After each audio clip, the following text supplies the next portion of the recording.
안녕하십니까? 인공지능 사회화 윤리 행위조작 파트의 발표를 맡은 팀 빅브라더의 김상경, 이재욱, 이한결, 최보원입니다. 이번 발표에서 저희는 행위조작과 관련한 내용으로 유튜브 추천 알고리즘에 대해 소개할 것입니다. 발표 영상은 저희 팀 빅브라더의 소개, 행위조작에 대한 내용 전달, 유튜브 추천 알고리즘에 대한 소개와 분석, 다음으로 관련 사례 분석, 마지막으로 유튜브 추천 알고리즘에 대한 저희의 의견을 전달드리는 순서로 진행하겠습니다. 팀 빅브라더는 팀장을 맡은 이지욱, 논문 분석 및 요약을 맡은 이한결, 영상 편집을 맡은 최보원, PPT 제작을 맡은 김상경, 총 4명으로 구성되어 있습니다. 이번 발표의 주제인 유튜브 추천 알고리즘을 알아보기 전에 먼저 행위 조작에 대해 알아보겠습니다. 오늘날 AI 기술의 발전으로 인해 수집된 정보에서 더 다양한 정보의 취득이 가능해졌습니다.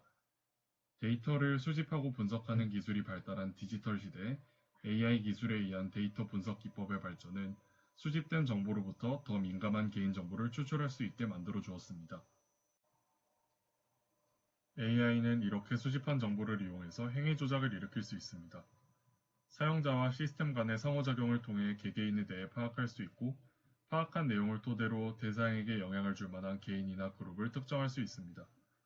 이렇게 파악된 개인은 AI가 가하는 넛지에 대해 취약할 수밖에 없게 됩니다. 만약 AI가 넛지만 가하는 것이 아니라 사기나 고의적인 조작을 시도한다면 사용자가 이에 대처하기란 정말 쉽지 않을 것입니다. 때문에 AI의 뛰어난 정보 수집을 바탕으로 하는 행위 조작이 불법이 아니라고 한다면 많은 개인이나 집단들이 행위 조작을 활용해서 이익을 창출하려고 할 것입니다. 4주차 강의 영상에서 소개했던 다크 패턴, SNS에서의 정치 프로파간다, 딥페이크를 이용한 날조, 또 유튜브의 영상 추천 알고리즘도 AI에 의한 행위 조작을 사용하는 예시로 볼 수 있습니다. 이번에는 유튜브의 추천 알고리즘에 대해 알아보겠습니다. 유튜브는 세계 최대의 영상 제작, 공유 플랫폼입니다. 오른쪽의 표는 미국의 성인들 중 유튜브를 사용하는 사람들과 그렇지 않은 사람들의 비율입니다. 모든 연령층에서 평균적으로 80% 정도가 유튜브를 사용하고 있다는 것을 볼 수 있습니다. 그 엄청난 규모만큼이나 유튜브가 사용하는 추천 알고리즘도 현존하는 것들 중 가장 정교하며 가장 큰 스케일을 가지고 있습니다. 유튜브의 추천 알고리즘이 사용자의 호기심을 끌만한 유튜브 영상을 추천하기 위해서는 해결해야 할 3가지 도전 과제가 있습니다. 왼쪽부터 차례대로 알아보겠습니다. 첫 번째는 바로 스케일입니다. 유튜브는 세계 최대 규모의 영상 공유 플랫폼이니만큼 기존의 추천 알고리즘으로는 감당하기 힘든 방대한 양의 데이터를 다루어야 합니다. 따라서 방대한 양의 데이터를 처리할 수 있도록 최적화된 알고리즘을 구현해야 합니다. 두 번째는 프레시니스입니다. 발표 영상을 시청하고 계신 지금 이 순간에도 유튜브에서는 수많은 영상들이 업로드되고 있습니다. 따라서 이미 업로드되어 있는 영상들 뿐만 아니라 실시간으로 업로드되는 영상들을 추천 대상에 반영할 수 있는 유동적인 알고리즘을 구현해야 합니다. 마지막은 노이즈입니다. 기존의 추천 시스템이 사용하는 지표는 어떤 아이템에 대한 사용자의 평가입니다. 하지만 유튜브에서는 사용자가 얼마나 영상을 만족스럽게 시청했는지에 대한 데이터를 거의 얻을 수 없습니다. 따라서 추천 시스템은 클릭수, 시청수와 같은 피드백을 통해 암묵적으로 데이터를 추론해야 합니다. 하지만 이런 방식으로 추천한 데이터는 노이즈가 많기 때문에 이를 해결할 수 있는 알고리즘을 구현해야 합니다. 이번에는 추천 시스템이 어떻게 구성되어 있는지 간략히 알아보겠습니다. 추천 시스템은 화면 오른쪽의 모델 구성도에서처럼 비디오 콜퍼스에서 캔디데이트 제너레이션 네트워크, 랭킹 네트워크를 거쳐 사용자에게 간추려진 추천 영상들을 제시합니다. 캔디데이트 제너레이션 네트워크는 사용자의 기존 영상 시청 내용과 맥락을 고려해서 수많은 유튜브의 동영상 중 사용자가 좋아할 만한 수백여 개의 동영상 후보를 선별하는 레벨입니다. 캔디데이트 제너레이션 네트워크에서는 사용자가 선호하는 동영상을 최대한 많이 찾아야 하기 때문에 높은 재현율의 모델을 개발하는 것이 중요합니다.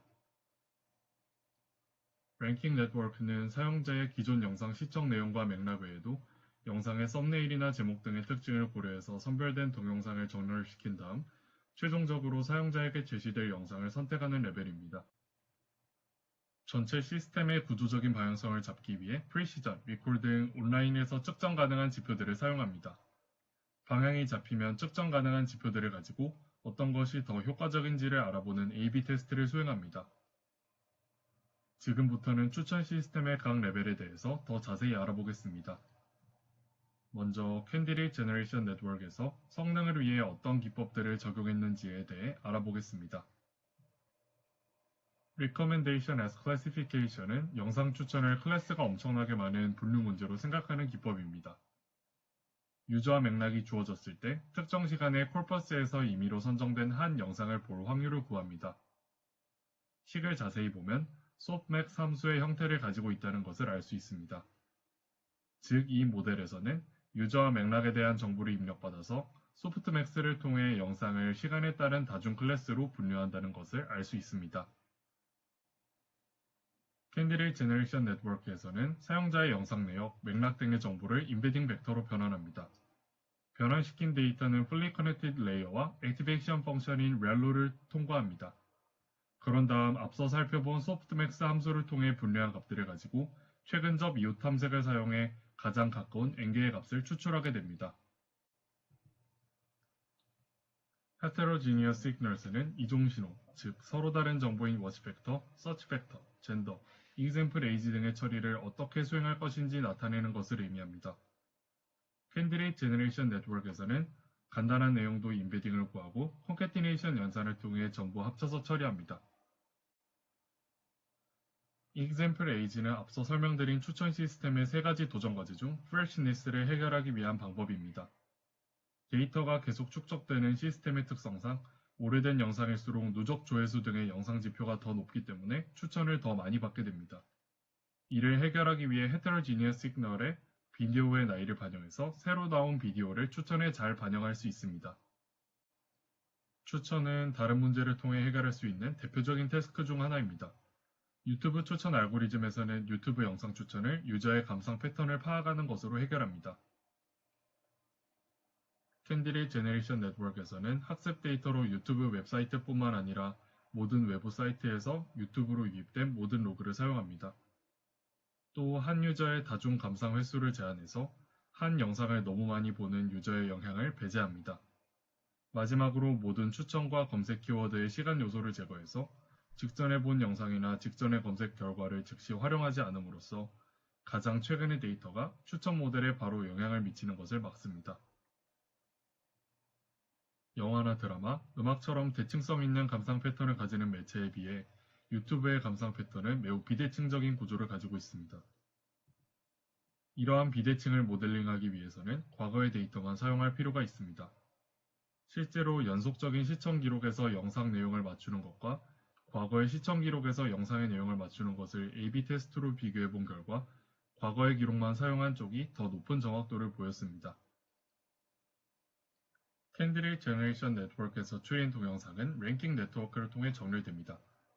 랭킹 네트워크에서는 캔디데이트 제너레이션 네트워크와 달리 훨씬 더 적은 데이터를 다루게 되므로 더 많은 피처를 통해 영상과 이용자의 관계를 구합니다.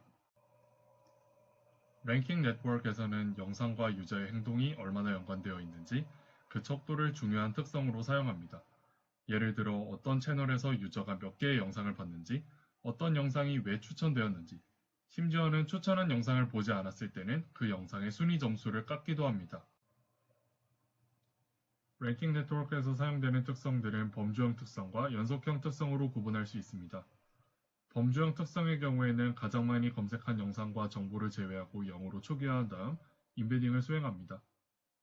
연속형 특성의 경우 값을 0과 1 사이로 노멀라이징한 후 x와 x스퀘어, 스퀘어 루트 x를 모두 레이어에 넣어줍니다. 딥러닝에서는 데이터를 어떤 방식으로 넣느냐에 따라 굉장히 민감해서 가장 알맞은 값을 넣어야 하지만 어떤 값이 가장 알맞은 값인지 알 수 없기 때문에 일단 전부 넣고 나중에 가중치를 조정하는 방식으로 보정합니다. 관련 사례로 넷플릭스와 왓챠의 추천 시스템을 알아보겠습니다. 넷플릭스는 DVD 대여 사업에서 시작해 최근 스트리밍 서비스의 강자로 떠오르고 있는 서비스입니다. 보유하고 있는 다양한 영상을 구독자에게 추천해주기 때문에 추천 시스템의 정확도가 서비스의 핵심적인 경쟁력이라고 할 수 있습니다. 그래서 넷플릭스에서는 2007년부터 기존 시스템보다 10% 이상 성능을 개선하는 알고리즘에 100만 달러를 주는 공모전을 개최하며 추천 시스템에 막대한 투자를 하고 있습니다. 넷플릭스 추천 시스템의 핵심 알고리즘은 시네매치 알고리즘입니다. 시네매치 알고리즘은 베이시안 클래시파이어, 어소시에이션 애널리시스, 뉴럴 네트워크의 세 가지 방식을 사용해서 가중치를 결정합니다. 모델의 인풋으로는 장르, 배우, 감독, 줄거리 등의 영화 데이터와 사용자의 개별 콘텐츠 소비 취향, 사용자의 시청 습관이 사용됩니다. 또 모델은 중간 분석을 위해 다른 사용자와의 영화 선택 유사성, 아직 보지 않은 콘텐츠의 예상 선호 점수 등의 데이터를 생성합니다. 모든 과정을 거쳐서 도출되는 아웃풋 데이터는 추천 영화 리스트와 영화의 포스터입니다. 모델의 인풋 데이터로 사용되는 태그를 붙이기 위해서 넷플릭스에는 콘텐츠에 약 5만여 가지의 태그 중 적합한 태그를 붙이는 50여 명의 정규직 태거가 있습니다. 이들이 나눈 콘텐츠는 개별 이용자의 이용 이력에 따라 맞춤형으로 더 정교한 추천을 구현하는 데 사용됩니다. 왓챠는 다양한 영화 콘텐츠를 평점 기반 유저 분석과 추천 시스템으로 추천하는 한국의 넷플릭스라고 할 수 있는 서비스입니다. 왓챠의 영화 추천 시스템은 콜라보레이티브 필터링을 사용하여 선호하는 영화를 바탕으로 사용자 간의 연관성을 파악합니다. 다음은 각 팀원들의 의견입니다. 이재욱하고는 유튜브의 영상 추천 알고리즘은 훌륭한 사용자 경험을 만들어낼 수 있지만 알고리즘의 오염을 사용자가 쉽게 인지할 수 없다는 문제가 존재한다는 의견을 제시했습니다. 이한결하고는 영상 추천 알고리즘의 기술적인 부분을 보아 알고리즘이 굉장히 정교하다는 것을 알 수 있다. 하지만 악의적인 목적으로 알고리즘을 조작해도 알 수 없는 행위 조작 문제를 내포한다는 의견을 제시했습니다. 최보원하고는 알고리즘을 통해 적은 비용으로 많은 정보를 얻고 새로운 경험을 할 수 있지만 추천되는 영상만 소비한다면 사용자의 행동 반경이 알고리즘에 의해 제한된다는 의견을 제시했습니다. 김상경하고는 유튜브가 알고리즘을 통해 조회수와 광고 수익을 비약적으로 높일 수 있었지만 알고리즘이 사용자의 누리로 하여금 점차 다양한 의견을 듣지 못하고 편협적인 시야를 갖게 만들 수 있다는 의견을 제시했습니다. 팀원 모두가 공통적으로 제시한 의견은 영상 추천 알고리즘이 영상 컨텐츠의 획일화를 일으켜 영상 정보의 질적 하락과 사용자의 이탈을 유발할 수도 있다는 것, 사용자가 자신의 정보에 대해 경각심을 가져야 한다는 것입니다. 참고 자료는 화면에서 보시는 것과 같습니다.